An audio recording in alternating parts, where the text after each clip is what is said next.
முதல்ல வந்து ஒரு நாள் சாலை மறியல் போராட்டத்துல வந்து குண்டடிப்பட்டவன் செல்வராஜ், யாருக்கா தெரியுங்களா? இவங்கெல்லாம் ஏதாவது பேசுறாங்களா? அவங்கெல்லாம் கிடையாது. குண்டடிப்பட்டு இன்னும் உயிரோட இருக்கிறான். ஸோ இருக்கிறாங்க. ஸோ இப்போ வந்து இந்த 5 பேர் இதுல குண்டாஸ்ல போனாங்க இல்லையா, அந்த 5 பேர்ல பூத்த அருள்மொழி ஒரு ஆளு, அப்புறம் வந்து அவங்க தம்பி பூத்தா இளங்கோவன். அருள்மொழி வந்து மதுரை சிறைச்சாலை, இவர் வந்து இளங்கோவன் வந்து கோவை சிறைச்சாலை, அப்புறம் வந்து வாழைச்செல்வன் அவர் வந்து நெய்வேலி பகுதியில் உள்ளவர், அவர் வந்து திருச்சி சிறைச்சாலை, அப்புறம் அக்ரபாளையம் ராஜேந்திரனும் தாராசிங்கம் வந்து திருச்சி சிறைச்சாலை. இவங்களெல்லாம் போய் பார்த்தது நானா? இவங்களுக்கு நடைபயணம் வந்தது வேலூர்ல இருந்து வெளியெடுத்து விட சொல்லுது நானா? ராமதாஸ் எதையாவது பேசியிருப்பாரு? சமுதாயத்தை பத்தி எந்த காலத்துலயும் எதுவும் பேசியது கிடையாது.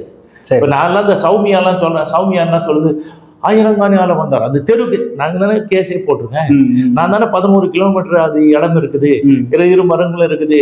இவங்க வந்து ரொம்ப அறிவாளிங்க. நான் முதல்ல சொன்ன அந்த அடி முட்டாள் இருக்கான அன்புமணி, அவன் பேசுறான் ஆயிரங்காணினா ஒரு காணி 1 ஏக்கர் 32 சென்ட் அப்படின்னு சொல்லிட்டு, ஆயிரங்காணினா 1320 ஏக்கர்னு சொல்றான்.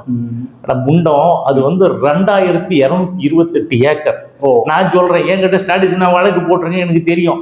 அதேதான் வாந்தி எடுத்தத புருஷன் வாந்தி எடுத்தத பொண்டாட்டி மூழ்கிட்டு வந்து பேசுது. இந்த மாதிரி தான் இருக்கிறாங்களே தவிர எதுவும் நுணுக்கமாகவும் எதுவும் பேர் இந்த மாதிரியா சொல்றது. ஆயிரங்காணினா அப்படி ஒரு கணக்கு போட்டுக்குது. உங்களுக்கு ஏதாவது தெரிஞ்சாதானே பேசலாம். எந்த சூலேரிக்காடு நான் தான் போராட்டம்லாம் பண்ணேன். சூலேரிக்காடு எல்லாரையும் அரவணைச்சு மீனவர்கள் எல்லாம் போராட்டம் பண்ணாங்க, இது பண்ணணும். சூலேரிக்காடுல எவ்வளோ ஏக்கரு 10 கோடி லிட்டர் தண்ணி வருது, அது எல்லா மக்களுக்கு தான் போகுது. அதுக்கு அடுத்தது இப்போ போட்டிருக்குது 15 கோடி லிட்டர் தண்ணி. அது வந்து எவ்வளோன்னா 2465 கோடி ரூபாயில அந்த திட்டம் போட்டு வேலை நடந்தது. இப்போ கூட நீங்கள் 10 நாளுக்கு முன்னாடி பேப்பர்ல பார்த்துருப்பீங்க, 1200 மீட்டர் அந்த பைப் லைன் வந்து கடல்ல வச்சது தள்ளின்னு வந்துடுது. அப்ப தண்ணி எடுக்குது, அப்புறம் திரும்ப கொண்டு போய் சரி. இதெல்லாம் வந்து அதை பத்தியும் இல்ல, விரல் நுனியில விஷயங்கள் இருக்குது, இதை படிக்கிறது இல்ல.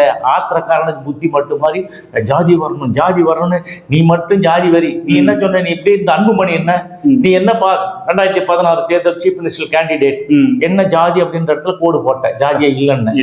அப்புறம் வந்து என்னன்னு கேட்டீங்கன்னா 10.5% நான் கஷ்டப்பட்டு உயிரை விட்டு எல்லாத்தையும் வீடு வாசல வீத்து நடு ரோட்டுக்கு வந்து நடுத்தர நாராயண இந்த ஜாக போராடின பாருங்க.